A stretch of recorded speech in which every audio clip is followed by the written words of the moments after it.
ఉన్న బంగారాన్ని విడిపించి ఆ రోజు ఆన్లైన్ రేటుకే మేము కొంటాం. Sharma gold company. భారత మాజీ ప్రధాని మన్మోహన్ సింగ్ కన్నుమూశారు. గత కొంతకాలంగా వృద్ధాప్య సమస్యలతో బాధపడుతున్న 92 ఏళ్ల మన్మోహన్ సింగ్ గురువారం సాయంత్రం తన నివాసంలో అపస్మారక స్థితికి చేరుకోవడంతో కుటుంబ సభ్యులు వెంటనే ఎయిమ్స్ తరలించారు. వైద్యులు చేసిన ప్రయత్నాలు ఫలించకపోవడంతో మన్మోహన్ సింగ్ తుది శ్వాస విడిచారు.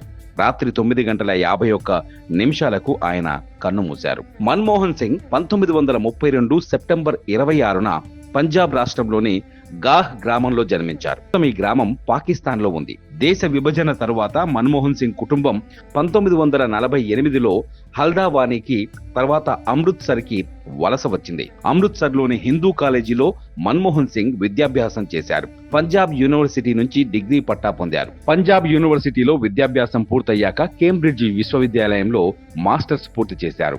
మన్మోహన్ సింగ్ 2004 నుంచి 2014 వరకు 2 పర్యాయాలు భారత ప్రధానిగా పనిచేశారు. 2004 లోక్సభ ఎన్నికల్లో అటల్ బిహారీ వాజ్పేయి నేతృత్వంలోని ఎన్డీఏపై కాంగ్రెస్ విజయం సాధించిన తర్వాత ఆయన తొలిసారిగా 2004లో ప్రమాణ స్వీకారం చేశారు. 2009 నుంచి 2014 వరకు రెండోసారి పదవిలో కొనసాగారు.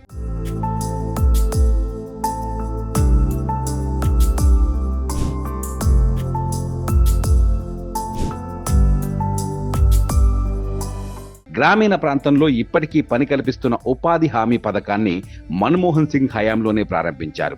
జాతీయ గ్రామీణ ఆరోగ్య మిషన్, సమాచార హక్కు చట్టం వంటి కీలక సంస్కరణలకు పునాది వేశారు. భారత ప్రధాని కాకముందు మన్మోహన్ సింగ్ అనేక బాధ్యతల్ని నిర్వర్తించారు. 1982 నుంచి 1985 వరకు రిజర్వ్ బ్యాంక్ గవర్నర్ గా పనిచేశారు. 1985 నుంచి 1987 వరకు ప్లానింగ్ కమిషన్ వైస్ చైర్మన్ గా బాధ్యతలు నిర్వహించారు.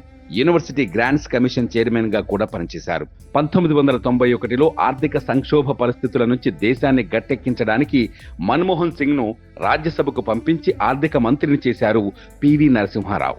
పివి నరసింహారావు ప్రధానమంత్రిగా ఉన్న సమయంలో 1991-96 మధ్య మన్మోహన్ సింగ్ ఆర్థిక మంత్రిగా పనిచేశారు. పివి విధానాల అమలులో మన్మోహన్ సింగ్ ది కీలక పాత్ర. అసోం నుంచి వరుసగా 5 సార్లు రాజ్యసభ ఎంపీగా పనిచేశారు. 2019లో ఆయన రాజస్థాన్ నుంచి రాజ్యసభకు వెళ్లారు. హిందీ, ఉర్దూలో అనర్గళంగా మాట్లాడగల మన్మోహన్ సింగ్ ఆర్థిక మేధావిగా గుర్తింపు పొందారు. మన్మోహన్ సింగ్ కుటుంబ విషయానికొస్తే ఆయన గురుశరణ్ కౌర్ను 1958లో వివాహం చేసుకున్నారు. వారికి 3 కుమార్తెలు ఉపీందర్ సింగ్, అమృత్ సింగ్, దమన్ సింగ్లు ఉన్నారు. 3 కుమార్తెలు రాజకీయాల్లో లేకపోయినా వారి వారి రంగాల్లో తమకంటూ ఓ గుర్తింపు తెచ్చుకున్నారు. ఉపీందర్ సింగ్ ప్రఖ్యాత చరిత్రకారులు. ఆమె అశోక విశ్వవిద్యాలయంలో ఫ్యాకల్టీ డీన్. గతంలో ఢిల్లీ యూనివర్సిటీలో చరిత్ర విభాగం హెడ్ గా పనిచేశారు. భారతీయ చరిత్ర, పురావస్తు శాస్త్రం, పొలిటికల్ ఐడియాస్ పై విస్తృతంగా పరిశోధనలు జరిపారు. రెండో కుమార్తె అమృత్ సింగ్ ప్రముఖ మానవ హక్కుల న్యాయవాది. స్టాన్ఫోర్డ్ లా స్కూల్లో ప్రాక్టీస్ ఆఫ్ లా ప్రొఫెసర్. ఆమె rule of law impact lab కు వ్యవస్థాపక ఎగ్జిక్యూటివ్ డైరెక్టర్ గా పనిచేస్తున్నారు. హింస, ఏకపక్ష నిర్బంధ పద్ధతులకు వ్యతిరేకంగా అంతర్జాతీయ వేదికపై సైతం ఆమె తన గళం వినిపించారు. దమన్ సింగ్ ఓ రైటర్. తన తల్లిదండ్రుల జీవితాలలో చోటు చేసుకున్న పరిణామాలను ప్రతిబింబిస్తూ ప్రిక్ట్ పర్సనల్, మన్మోహన్ అండ్ గురుశరణ్ అనే పుస్తకాన్ని కూడా రాశారు. ది సేక్రెడ్ గ్రోవ్, 9/9 సహా ఆమె ఇతర పుస్తకాలను రచించారు. ఆమె భర్త అశోక్ పట్నాయక్ 1983 బ్యాచ్ ఐపీఎస్ అధికారి. హుందా రాజకీయానికి Manmohan Singh care of address. వయసు రీత్యా ఆరోగ్యం సహకరించకపోవడంతో ఆయన కొన్నేళ్లుగా యాక్టివ్ పాలిటిక్స్ కు దూరంగా ఉన్నారు.